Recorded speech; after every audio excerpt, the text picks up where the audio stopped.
That's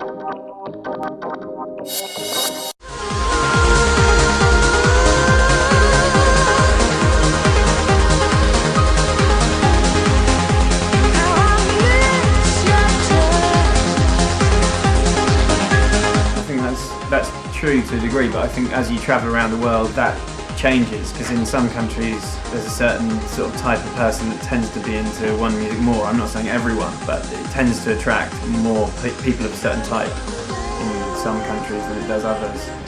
That's true. So globally I think no is the answer to that question, but in countries and towns and cities around the world, yes, you know. Yeah, that's true. In England there are people who like, you know, hip hop and R&B and they're like hanging out in certain bars with certain kinds of people, but most of them don't like trance music. They really don't. But you know, take that group of people and like we were in a bar last night that was playing really deep progressive music, and there are no bars like that in London. You just can't. You don't hear bars, that sort of stuff in London. It'll be house music in London, but it's the same people, but just different countries. There are differences in it. I mean, we were talking yesterday about. I think in the UK.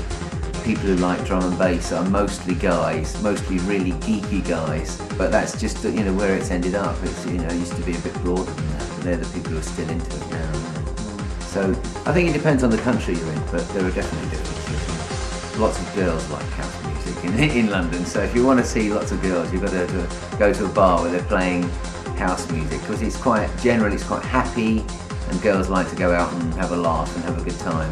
Whereas I think trance music in the UK, you get a lot of people you get a lot more guys, and it's a bit more of an emotional thing for them.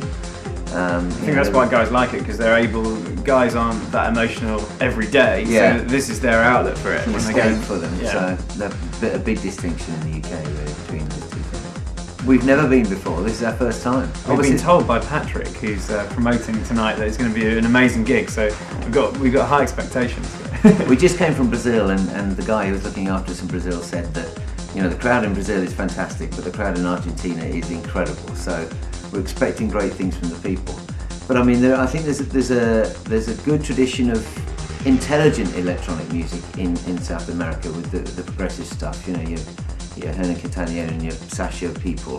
I think they're into music which is possibly, you could argue, quite hard to appreciate when you first hear it. But they get into it, and so I'm hoping that they appreciate our music in a different way from people who are coming to it through pop music, if you know what I mean.